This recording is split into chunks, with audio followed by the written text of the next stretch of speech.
Ένας λόγος για να λατρέψεις την Κωνσταντινούπολη είναι ότι δύσκολα μπορείς να την κατατάξεις κάπου. Δεν μπορείς εύκολα να της βρεις τέρι.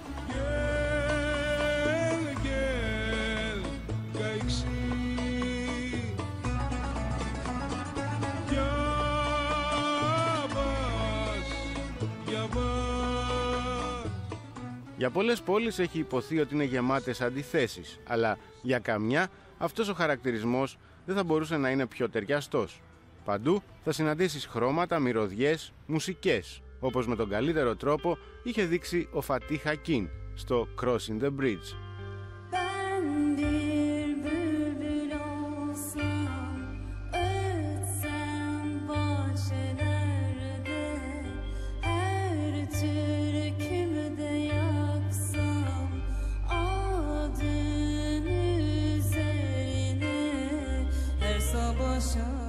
Η πόλη είναι Ευρώπη και Ασία μαζί, Δύση και Ανατολή.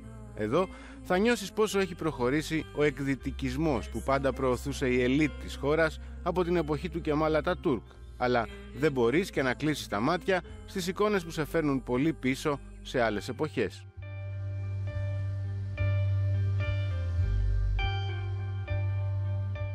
Για την πολιτική ελίτ της Τουρκίας η προοπτική ένταξη στην Ευρωπαϊκή Ένωση θα ήταν ένα ακόμα βήμα εκδυτικισμού και γι' αυτό όταν το 1999 στο Ελσίνκι η σχετική διαδικασία έδειχνε να παίρνει μπροστά, αυτό χαιρετίστηκε ως ένα τεράστιο βήμα για τον τουρκικό εξυγχρονισμό. Ο αρχικός ενθουσιασμός που υπήρχε στις σχέσεις μεταξύ Τουρκίας και Ευρώπης έχει χαθεί και διανύουμε εδώ και μια διετία περίπου μια φάση στασιμότητας, κάτι για το οποίο προφανώς ευθύνονται και οι δύο πλευρές.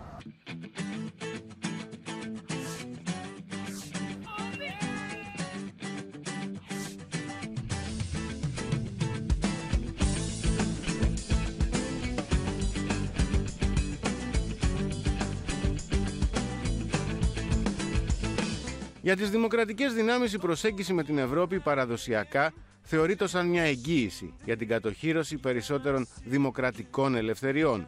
Όπως το είχε πει χαρακτηριστικά κάποιος, η Ευρωπαϊκή Ένωση ήταν η ελπίδα ενός μεγάλου κομματιού της τουρκικής κοινωνίας για δημοκρατία. A lot of people somewhere in the back of their minds recognize that if we did not have the slightest disciplining factor, even the slightest disciplining factor that the EU provides,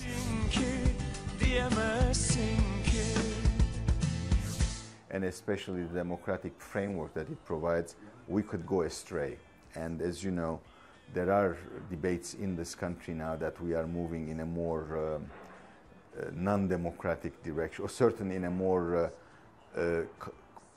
concentration of power, single man's rule, and a rather authoritarian tinge to our politics.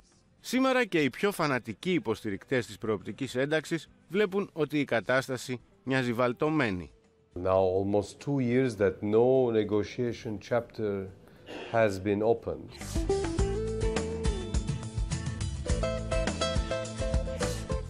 And the political dialogue is at standstill. The Commission is trying its best. They have declared now to follow a new positive agenda. It's the official title of this new plan of action.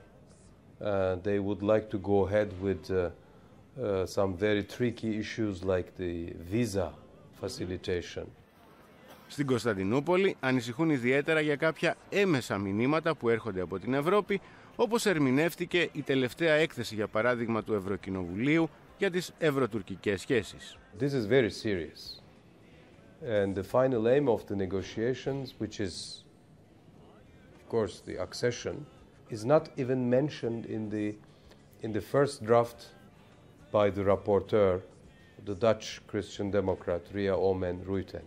It's a scandal, frankly. It tells us a lot about the mindset of many European politicians.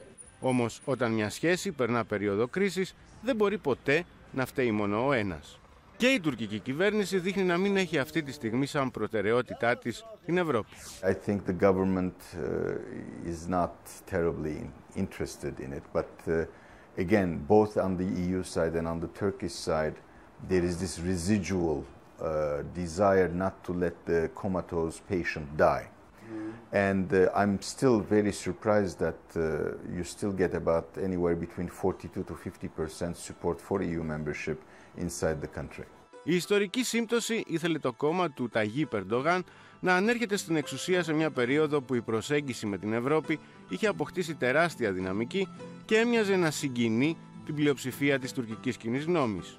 Το ΑΚΠ λοιπόν έμοιαζε να αφομοιώνει τη λογική του εκδυτικισμού. There is a stagnation between Europe and Turkey right now. Of course, the EU accession agreements have stopped and suspended for a while because we have big problems to solve.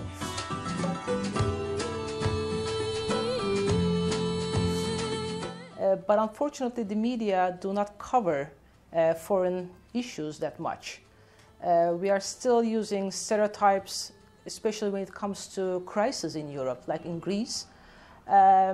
There is a positive atmosphere that is reflected on the news coverage in Turkey. Τα μέσα ενημέρωσης απλά αντανακλούν το γενικότερο κλίμα στη χώρα και γρήγορα έβγαλαν από το συρτάρι στερεότυπα εναντίον της Ευρώπης με αφορμή και την κρίση σε αυτή.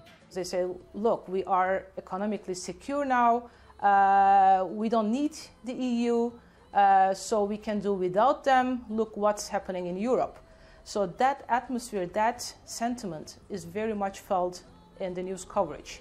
Δεν ήταν όμως μόνο υπεροψία, αλλά και ένα αίσθημα ανακούφισης, αφού για πολλούς το να είσαι εκτός Ευρώπης σου διασφαλίζει και μεγαλύτερα περιθώρια κινήσεων. People here weren't surprised that Greece finally got that kind of economic crisis because nobody had the impression that Greece was working terribly hard in order to maintain its level of life. But still, the way the treatment was given to Greece was not, I don't think was appreciated here. And I think there's a lot of sympathy towards Greece, but that also again was one of the factors that said to people, well, thank God we're not in there, and look at Greece.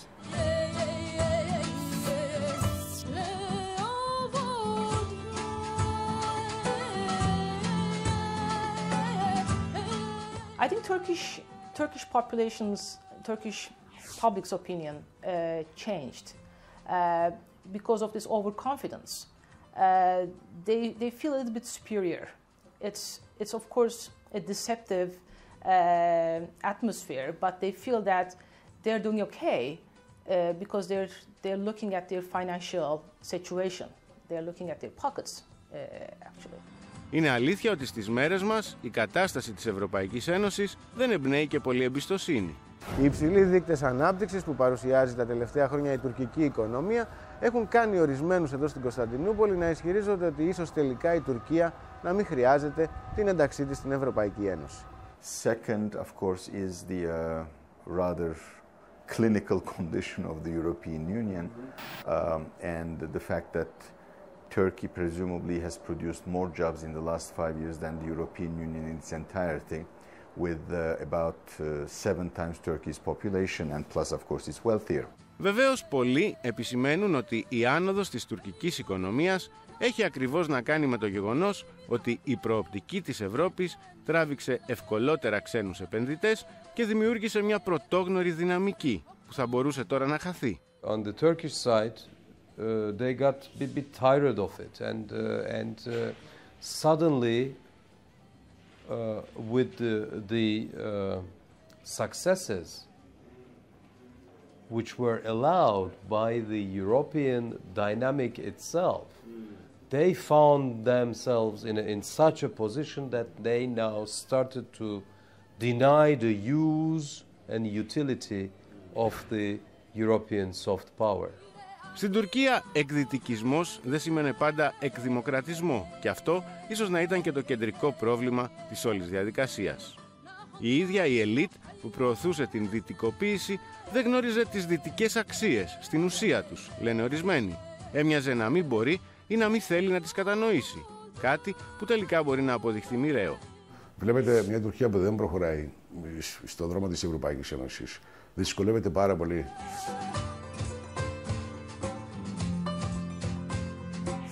Να πάρει τα πράγματα όμορφα όσον αφορά το εκδημοκρατισμό της χώρας, καινούριο σύνταγμα, το κουρδικό ζήτημα. Αν θέλετε, η Ευρωπαϊκή Ένωση σε αυτό το επίπεδο έπαιζε πάντα ένα πολύ σημαντικό ρόλο. Με μεταρρυθμίσεις οι πιο σημαντικές έχουν γίνει όταν η Τουρκία είχε μια σαφή προοπτική. Η πορεία προσέγγισης με την Ευρωπαϊκή Ένωση απέδειξε λοιπόν ότι οι δυτικές αξίες ήταν συχνά κάτι το αφηρημένο και κυρίως ξένο προς τη μεγάλη μάζα του λαού. Η στασιμότητα στη σχέση με την Ευρώπη ξαναφέρνει στο προσκήνιο γνωστά προβλήματα. We have a lot of problems in terms of lack of press freedom in Turkey. We have still more than 100 journalists in jail right now. So we still have taboos and delicate issues and the oppressive, legal structure and laws. So there are problems, of course, and we are actually trying to change it, along with the activists and academicians. But I think it will take time because I think this is the weakest part of the government right now.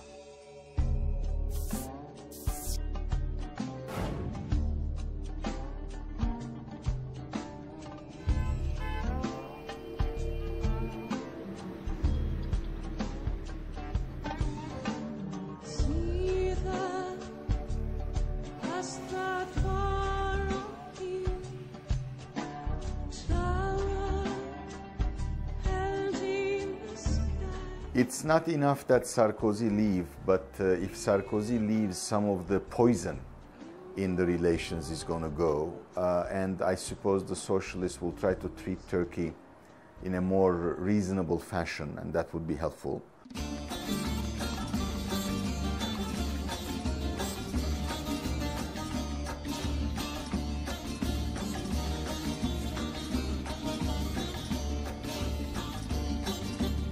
Νομίζω ότι δεν χάθηκε ευρωπαϊκή προοπτική της Τουρκίας.